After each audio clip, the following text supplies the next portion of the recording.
الحمد لله الذي أنزل السكينة في قلوب المؤمنين يزداد إيمانا مع إيمانهم. أشهد أن لا إله إلا الله الملك الحق المبين، وأشهد أن محمدا رسول الله الصادق الوعد الأمين. صلاة الله وسلامه على أشرف المرسلين وعلى آله وأصحابه ومن تبعه بإحسان إلى يوم الدين. وبعد، اللهم إنا نسألك علما نافعا ورزقا طيبا وعملا متقبلا. اللهم لا علم لنا إلا ما علمتنا إنك أنت العليم الحكيم. فعلمنا ما ينفعنا وانفعنا بما علمتنا. الحمد لله على كل حال. Bapak Ibu jamaah sekalian yang dirahmati Allah Subhanahu wa taala, puji syukur kita panjatkan kehadiran Allah atas setiap nikmat yang Allah berikan kepada kita semua. Tentu dengan kesyukuran yang sebenar-benarnya, memfungsikan setiap kucuran nikmat untuk jadi sarana bagi kita meningkatkan ketaatan kita kepada Allah Subhanahu wa taala. Salawat dan salam mudah-mudahan tercurah kepada baginda Rasul Muhammad sallallahu alaihi wasallam yang kita teladani dalam segala aspek kehidupan, dan kita hidup-hidupkan sunnah beliau. Kita pun mengharap syafaat beliau kelak di yaumil akhir. Jemaah sekalian,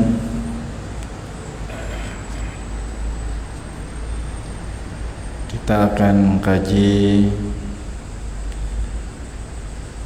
beberapa ayat dari ayat-ayat suci Al-Quran.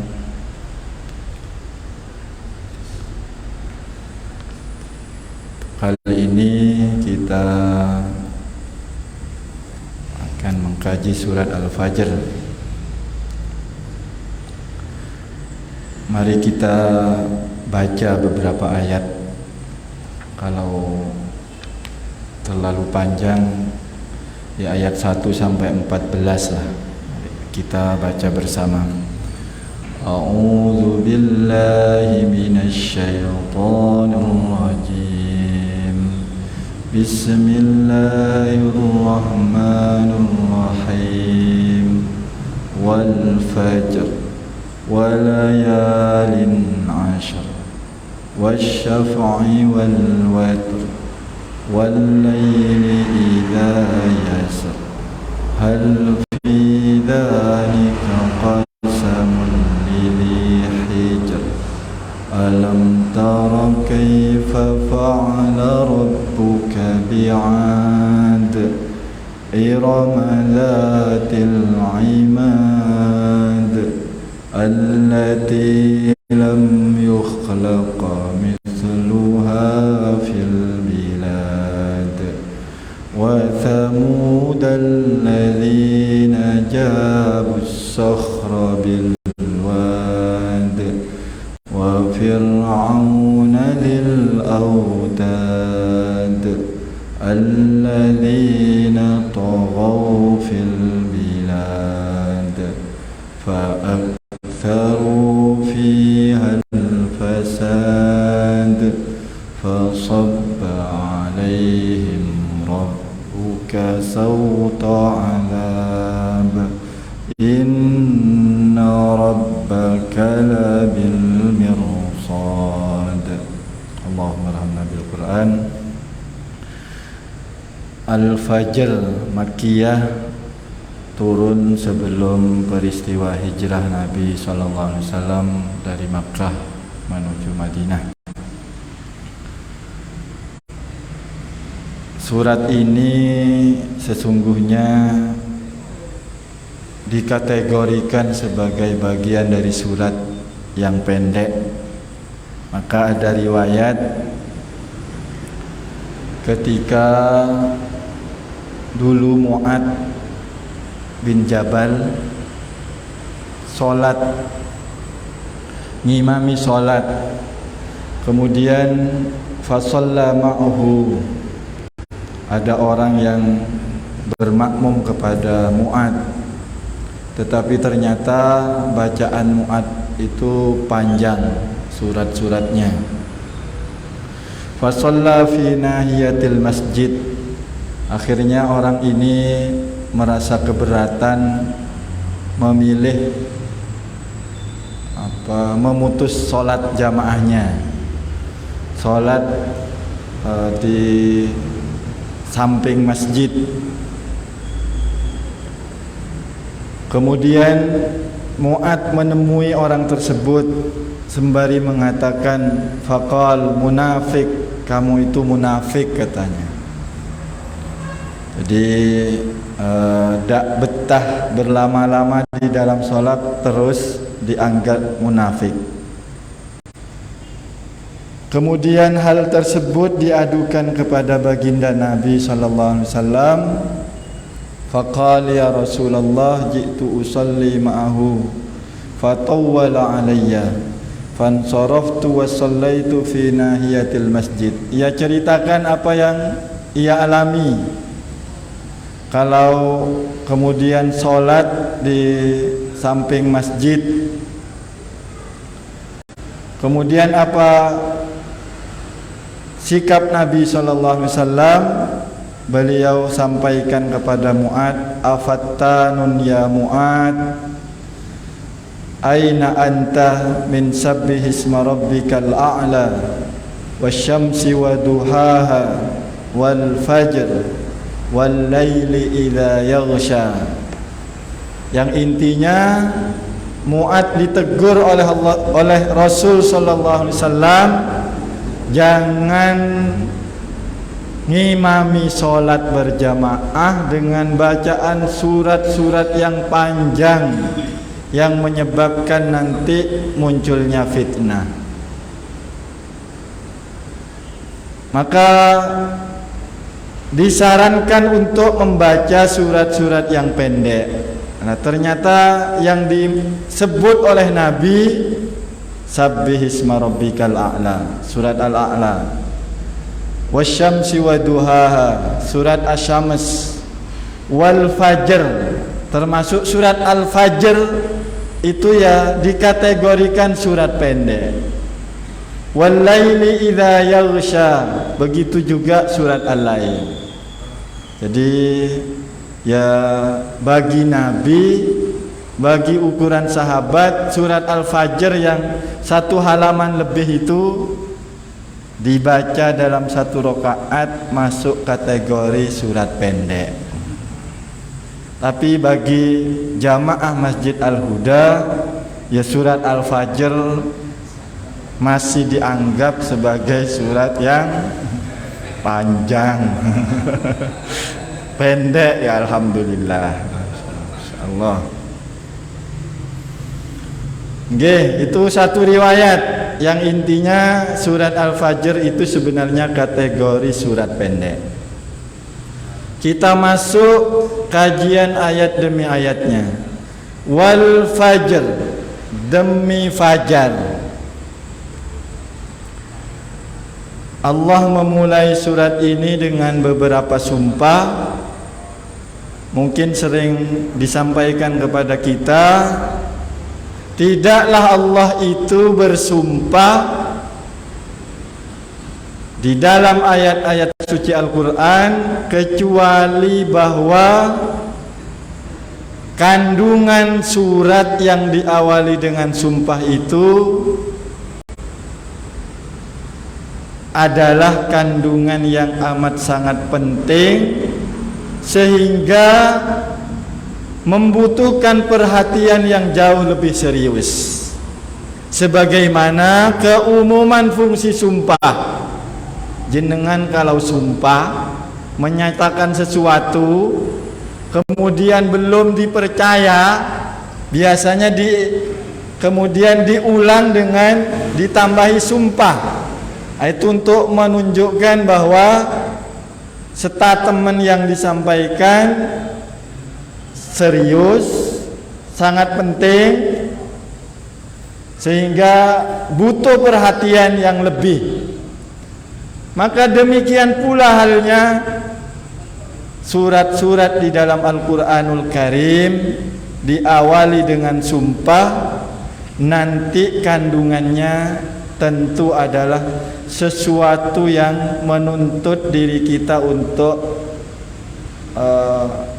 sangat memperhatikan, sangat serius menyimak, memperhatikan. Ya, termasuk di surat ini. Kemudian yang kedua, adanya sumpah Allah Subhanahu wa taala,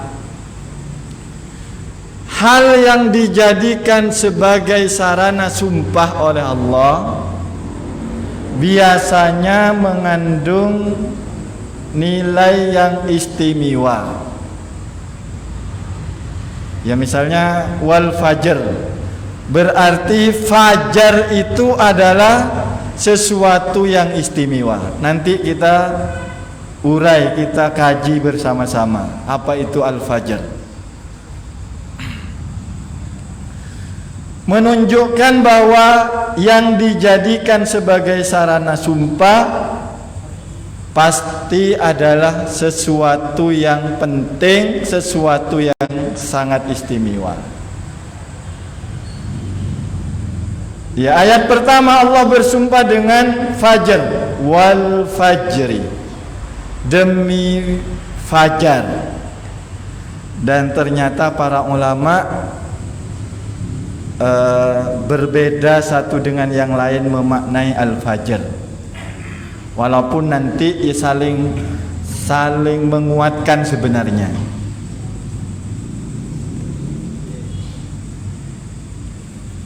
Ada yang berpendapat al-fajru bimakna as-subuhu, adalah subuh, demi subuh.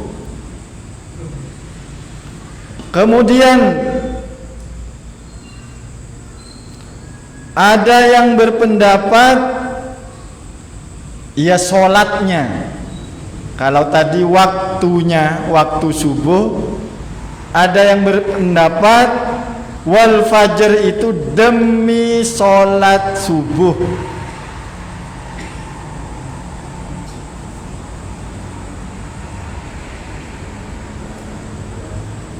Kemudian yang lain, wakila al-muradu bihi jami'un nahar, yang dimaksud dengan fajar itu adalah seluruh siang hari. Wal fajr, demi waktu siang. Itu beberapa pendapat. Kemudian ada yang mengerucut fajru yaumin nahar, yang dimaksud wal fajri itu adalah Allah bersumpah dengan fajar di hari tanggal 10 Dzulhijjah. Ala kulli hal, jamaah sekalian yang dirahmati Allah Subhanahu wa taala, kalau kita kaji dari sisi makna bahasanya, makna lughahnya, fajar itu artinya merobek.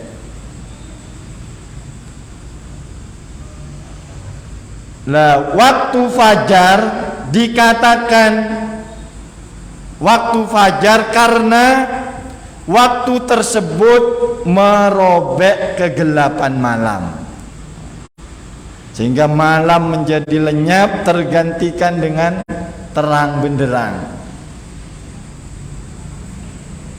Maka orang yang merobek-robek syariat Allah itu diistilahkan dengan fajir. Orang yang menentang syariat Allah, orang yang ogah-ogahan dengan syariat Allah Subhanahu wa taala, itu disebut dengan fajir. Ya, dari akar kata yang sama. Kalau pajiru, itu siap-siap merobek kantong dan dompet jenengan. Pajiru. tapi tidak ada hubungannya dengan fajar. Intinya secara bahasa fajar itu maknanya merobek. Fajar itu adalah waktu datangnya terang. Dengan itu Allah Subhanahu wa ta'ala bersumpah. Baik tadi maknanya sholat subuhnya, iya subuhnya itu sendiri, atau waktu siang secara keseluruhan, atau yang lebih spesifik tadi fajar di hari nahar. Kemudian yang lain memaknainya secara majazi, secara kiasan, di mana fajar itu di antara maksudnya adalah kemenangan. Jadi kalau memaknai kemenangan biasanya salah satunya ya dibahasakan dengan fajar kebangkitan Islam. Dan ini sesungguhnya juga kalau nanti kita memperhatikan ayat-ayat selanjutnya, ya ada hubungannya dengan ke makna tersebut, bahwa fajar kebangkitan ya adalah bagian di antara makna kebangkitan, kemenangan itu adalah tanda datangnya cahaya Allah, tanda datangnya ya cahaya Islam, cahaya kemenangan. Oke, kita rangkai dengan sumpah-sumpah selanjutnya. Walayalin asyar, demi malam-malam yang 10. Apalagi ayat kedua ini jauh lebih terbuka untuk memungkinkan terjadinya khilaf, terjadinya perbedaan pendapat di kalangan para ulama. Apa sebab? Karena ayat kedua ini pakai bentuk nakirah, tidak ada alif lamnya, tidak ada lam ta'rifnya. Kalau al-fajr itu masih ada alif lamnya. Itu pun tadi masih memungkinkan beberapa ulama berbeda. Ini maksudnya fajar yang bagaimana? Apalagi yang kedua ini nyata-nyata tidak pakai alif lam. Bahasa dalam qawaid itu nakirah, bentuk nakirah. Kalau kita mengatakan al-maktabu itu jelas meja ini. Tapi kalau kita mengatakan maktabun, nah itu umum, meja yang mana? Meja panjangkah, meja bundarkah, meja kecilkah, meja besarkah? Maka walayalin asyar, demi malam-malam yang 10, kita temukan beberapa pendapat para ulama dan semuanya ya didukung dengan dalil-dalil, baik ya dari isyarat Quran maupun dari hadis-hadis Nabi sallallahu alaihi wasallam. Salah satunya ada yang berpendapat walayalin asyar, Allah bersumpah dengan malam-malam 10, maksudnya adalah 10 malam terakhir Ramadan.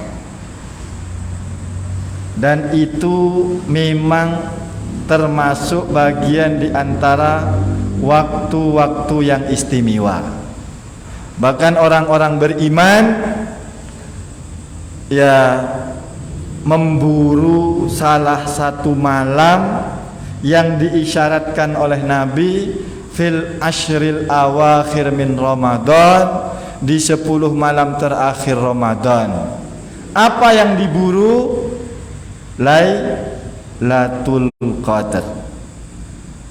malam qadar. Nah, itu satu pendapat. Pendapat yang lain, al-muradu biha asyaru dzilhijjah. Yang dimaksud layalin asyar adalah 10 malam pertama 10 malam pertama dari bulan Dzulhijjah. Dan itu juga adalah waktu yang istimewa. Ada hadis bahkan yang berbunyi, ma min ayyam al-amalus salih ahabbu ilallah fihinna min hadhil ayyam, yakni asyaradil hijjah. Tidak ada hari-hari yang mana amal salih kalau dilakukan di hari-hari tersebut jauh lebih dicintai oleh Allah dibandingkan dengan amal yang dilakukan di hari-hari yang lain. Hari-hari yang dimaksud itu adalah asyaradil hijjah, 10 hari pertama Dzulhijjah. Qalu walal jihadu fi sabilillah. Bahkan ada yang bertanya kepada Nabi, termasuk jihad di jalan Allah wahai Rasul? Iya, termasuk al-jihad fi sabilillah.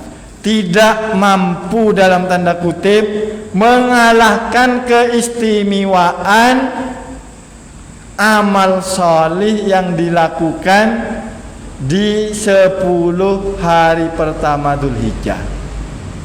Illa rajulan kharaja bi nafsihi wa malihi thumma lam yarji min dzalika bidzalika bi syai'. Kecuali kata Nabi, seseorang yang berangkat jihad dengan jiwa raganya dan hartanya, kemudian yang bersangkutan tidak pulang kembali ke rumah. Tidak ada yang pulang lagi ke rumah, baik hartanya maupun dirinya. Artinya yang bisa mengalahkan amal-amal soleh di 10 awal Dzulhijjah itu orang yang mati syahid. Kalau sekedar dalam tanda kutip berangkat jihad tapi kemudian masih kembali, ternyata amal-amal saleh di awal Dzulhijjah dikatakan oleh Nabi jauh lebih dicintai oleh Allah Subhanahu wa taala dibandingkan amal saleh yang dilakukan di waktu-waktu yang lain. Ini pendapat yang kedua. Yang ketiga,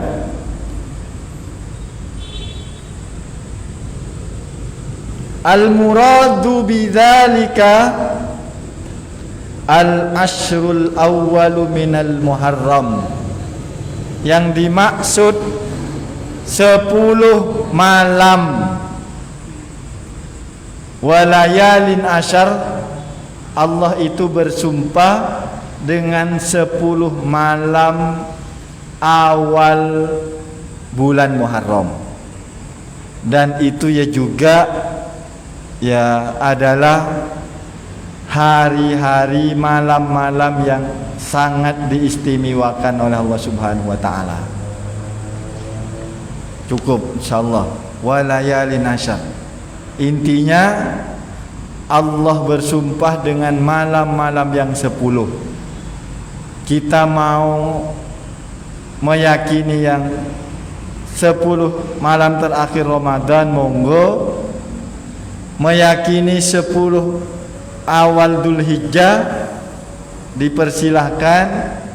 Mau meyakini maknanya adalah 10 awal Muharram, tafadhal. Dan semuanya insyaallah ya benar.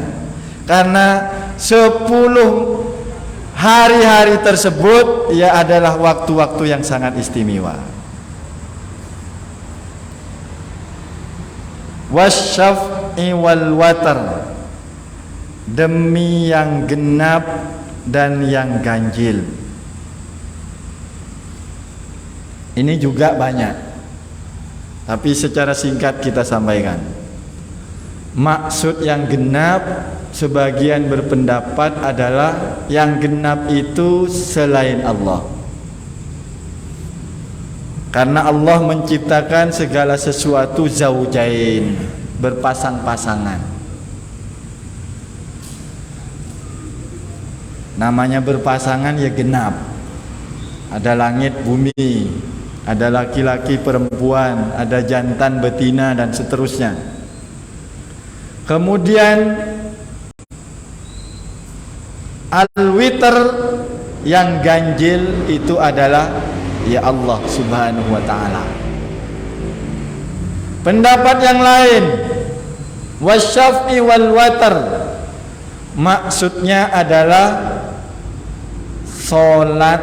solat yang disyariatkan Allah. Ada solat yang hitungan genap, 2 rakaat, 4 rakaat, baik yang wajib maupun yang nafilah maupun yang sunnah. Ada yang solat ganjil, solat witir. Ya kalau yang wajib, yang fardu ada solat maghrib. Kalau yang nafilah, yang solat sunnah, ya kita biasanya menyebutnya solat witir itu. Dan itu ya juga menunjukkan hal yang istimewa. Baik solat genap maupun solat yang ganjil, silahkan ya diamalkan dengan sebaik-baiknya, dan pasti itu ya mengandung nilai istimewa di sisi Allah Subhanahu wa ta'ala. Kita lanjut. Walaili idza yasar, demi malam apabila ia bergerak. Allah sifati di surat ini bahwa malam itu merayap, malam itu berjalan. Yasar, satu akar kata dengan asra, Isra Mi'raj itu. Alladzi asra bi abdihi. Lah malam itu ya bergerak dari awal malam masih agak rame. Ini sudah masuk malam. Di waktu maghrib suasananya masih rame. Nanti terus bergerak sampai kemudian menjadi sunyi. Ketika sudah sunyi, gelap gulita, di surat lain Allah membahasakan idza saja. Terus begitu merangkak sampai nanti datang waktu fajar. Jamaah sekalian yang dirahmati Allah Subhanahu wa ta'ala, ada yang kemudian menghubungkan dengan maksud yang diinginkan oleh Allah Subhanahu wa ta'ala akan awal-awal perjuangan dakwah. Ketika khitabnya, objek pembicaraan yang dituju itu adalah orang-orang kafir Quraisy, maka Allah Subhanahu wa ta'ala seolah-olah hendak mengatakan, hei orang-orang Quraisy,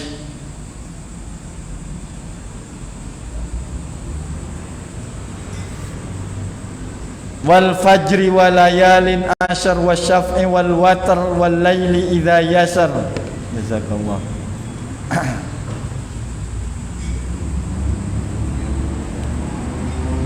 Sesungguhnya Allah Subhanahu wa taala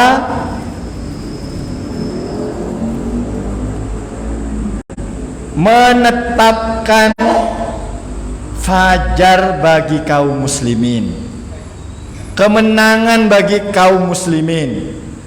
Allah pasti menerbitkan cahaya, Allah pasti menerbitkan hal yang terang benderang. Kalian berusaha mati-matian untuk memadamkan cahaya Allah, fajar itu pasti akan datang.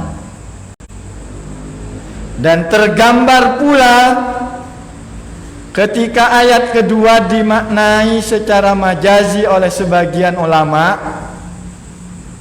bahwa yang dimaksud malam-malam 10 itu adalah setiap malam dari awal-awal bulan Hijriah. Apa maknanya?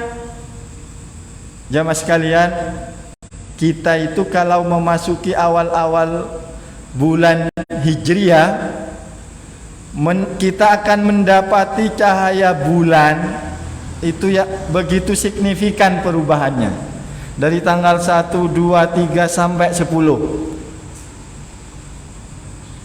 Barulah kalau sudah memasuki tanggal 11, apalagi sampai purnama itu perubahannya sudah sangat tidak mencolok. Sehingga ada yang memaknai demikian, bahwa kemenangan berupa fajar kebangkitan Islam itu akan datang seperti halnya tadi pergerakan malam, kemudian perubahan bulan dari yang kecil membesar sehingga kemudian menjadi bulan purnama, cahayanya menjadi terang benderang. Lah di awal-awal bi'tsah, di awal-awal Muhammad SAW diutus menjadi nabi dan rasul, bismillah,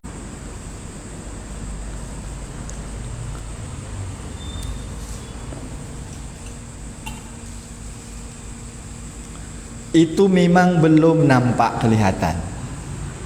Bahkan kecenderungannya adalah seolah-olah sangat jauh untuk memenangkan perjuangan.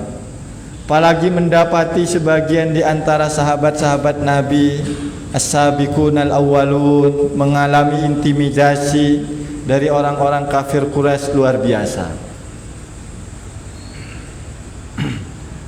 Adi bin siapa namanya? Khabbab bin Arad, yang misalnya disetrika oleh orang-orang musyrik. Bilal bin Rabah, bagaimana demi untuk mempertahankan iman dan keyakinannya kepada Allah harus menanggung siksaan dari majikannya, dari tuannya, dijemur di tengah terik padang pasir di siang bolong. Belum cukup sampai di situ, ditindihi dengan batu yang amat sangat besar. Tetapi Allah hendak sampaikan kepada orang-orang kafir, usaha-usaha mereka untuk memadamkan cahaya Allah itu pasti gagal. Yuriduna liyutfi'u nurallahi bi afwahihim wallahu mutimmu nurihi walau karihal kafirun. Orang-orang kafir niatnya selalu, rencananya selalu ingin memadamkan cahaya Allah di muka bumi. Tapi itu pasti gagal. Wallahu mutimmu nurihi, Allah pasti akan menyempurnakan cahayanya. Allah pasti akan menyempurnakan Islam ini. Maka datanglah nanti fajar kebangkitan itu, fajar kemenangan itu. Yang salah satu kemenangan besar adalah Fathu Makkah. Ada yang menghubung-hubungkan demikian.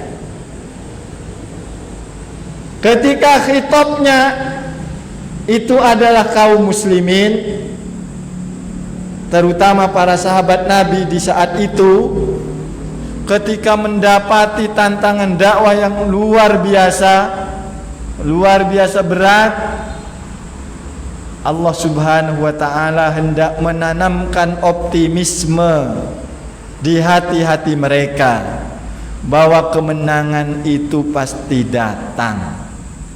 Maka ini juga mestinya jadi inspirasi bagi kita, jadi penguat bagi kita. Sesulit apapun keadaan yang sedang kita hadapi, jangan pernah pesimis. Kita tetap berusaha untuk terus optimis. Al-mustaqbal lil Islam wal muslimin. Masa depan itu milik Islam dan kaum muslimin. Boleh jadi hari ini gelap gulita, serba susah payah. Wal laili idza yasar, yakinilah wahai kaum muslimin, gelap itu bergerak, ia pasti akan lewat, ia pasti akan tersobekkan, disobek oleh datangnya waktu fajar. Hal fi dzalika qasamul lidhi hijr. Ini bentuk pelajaran yang disampaikan oleh Allah Subhanahu wa taala. Apakah ada di dalam apakah ada hikmah, apakah ada pelajaran yang diambil dari sumpah Allah Subhanahu wa taala di ayat-ayat ini? Lidhi hijr, bagi siapa? Bagi orang yang punya kecerdasan. Allah membahasakan lidhi hijr. Hajar itu artinya batu, hujrah itu artinya kamar. Orang cerdas itu, orang cerdik itu, orang pintar itu, ya dihijr tadi, seperti halnya batu-batu yang disusun sehingga jadilah ruangan, jadilah hujrah. Apa fungsi hujrah itu? Apa fungsi kamar itu? Untuk memproteksi dari mara bahaya. Jenengan bikin rumah agar terbebas dari bahaya, misalnya angin dingin, agar terbebas dari bahaya panas dan lain sebagainya.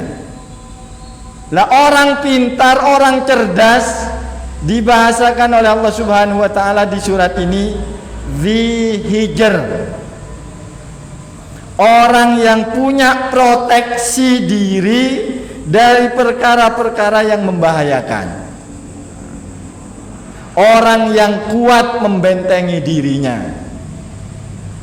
Dan orang yang kuat melakukan proteksi diri dari hal-hal yang mendatangkan kemudaratan, itu dituntut oleh Allah Subhanahu wa taala kiranya mengambil pelajaran dari sumpah-sumpah Allah Subhanahu wa taala di 4 ayat pertama dari surat Al-Fajr, bahwa orang cerdas itu, orang cerdik itu tidak boleh pesimis. Orang cerdik itu harus selalu optimis. Jadi kegelapan jahiliyah itu pasti akan hilang, pasti akan robek dengan datangnya fajar kebangkitan. Ini di antara beberapa pelajaran yang kita petik jamaah sekalian yang dirahmati Allah Subhanahu wa taala dari sumpah-sumpah Allah di awal-awal surat Al-Fajr. Terakhir, menarik sekali Syekh Mutawalli As-Sa'rawi ketika menafsirkan surat ini.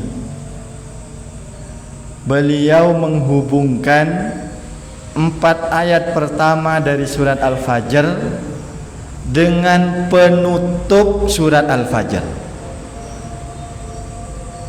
Ayat-ayat terakhir di surat Al-Fajr itu, ya ayyatuhan nafsul mutmainnah irji'i ila rabbiki radiyatan mardiyah fadkhuli fi ibadi wadkhuli jannati. Beliau sampaikan, wahai sekalian kaum muslimin, kalau kalian ingin menjadi jiwa-jiwa yang dirindukan Allah, menjadi diri-diri yang senantiasa memiliki hati yang mutmainnah, yang tenang, tentram, yang senantiasa ridha kepada Allah Subhanahu wa taala, bahkan termasuk senantiasa mengharapkan surganya Allah, maka fungsikanlah waktu-waktu yang dijadikan sebagai sarana sumpah di awal-awal surat. Jenengan, kita semua kalau pengen menjadi orang yang dimenangkan oleh Allah, baik secara individu maupun secara komunitas, secara pribadi maupun secara negara misalnya, secara personal maupun komunal, mari mulai dari ini, menikmati waktu-waktu yang dijadikan sarana sumpah oleh Allah Subhanahu wa taala. Al-Fajr, hidupkan waktu-waktu subuh kita, tentu dengan taqarrub kepada Allah. Itu adalah waktu yang masih terbilang tenang, beda dengan sholat duhur, sholat asar, bahkan termasuk sholat maghrib, sholat isya. Waktu sholat fardu yang paling tenang itu ya sholat subuh itu. Maka dari saking tenangnya kadang ada yang bablas. Ya, waktu yang sangat tenang, dan itu ternyata juga berdampak untuk menjadikan hati kita itu tenang. Tadi kalau ingin an-nafsul mutmainnah, walayalin asyar, baik mengejar-ngejar Lailatul Qadar tadi, baik memanfaatkan 10 awal Dzulhijjah maupun 10 awal Muharram, itu semua waktu-waktu yang sangat istimewa, akan mengantarkan kita semua menjadi pribadi-pribadi yang selalu terbimbing, bawaannya tenang, hidupnya selalu damai. Kalau tidak percaya, monggo dibuktikan. Yang penting tadi berusaha untuk benar-benar dinikmati. wasyaf'i wal watar, baik dengan solat genapnya maupun solat ganjilnya, monggo dinikmati. Insya Allah akan mengantarkan kita menjadi pribadi-pribadi yang tenang, yang selalu optimis memandang masa depan.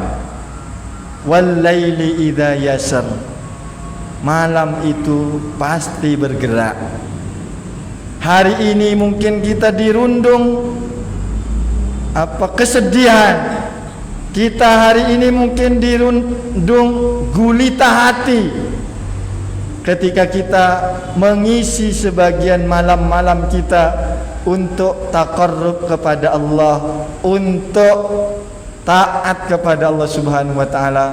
Insyaallah akan mengantarkan kita sekalian menjadi tadi jiwa-jiwa yang nantinya akan dirindukan oleh Allah Subhanahu wa taala. Bahkan ketika kita harus mengakhiri kehidupan dunia ini, kita dipanggil oleh Allah dengan panggilan penuh kemesraan, ya ayyatuhan nafsul mutmainnah, wahai jiwa-jiwa yang tenang, wahai diri yang tenang, yang tentram, irji'i ila rabbiki radiyatan mardiyah, kembalilah ke sisinya dengan penuh kerelaan dan pasti diridai oleh Allah. Fadkhuli fi ibadi, masuklah ke dalam barisan hamba-hambaku. Wadkhuli jannati, masuklah ke dalam surgaku, kata Allah Subhanahu wa taala. Wallahu a'lam bissawab. Mudah-mudahan kita adalah jiwa-jiwa, diri-diri yang nantinya akan menghadap Allah dengan ketenangan, dengan kedamaian, dengan husnul khatimah, dan kembali dikumpulkan di surganya Allah Subhanahu wa taala. Allahumma amin. Monggo kita akhiri dengan hamdalah dan doa kafaratul majlis. Alhamdulillahirabbil alamin. Subhanakallahumma wa bihamdika asyhadu an la ilaha illa anta astaghfiruka wa atubu ilaik. Assalamualaikum warahmatullahi wabarakatuh.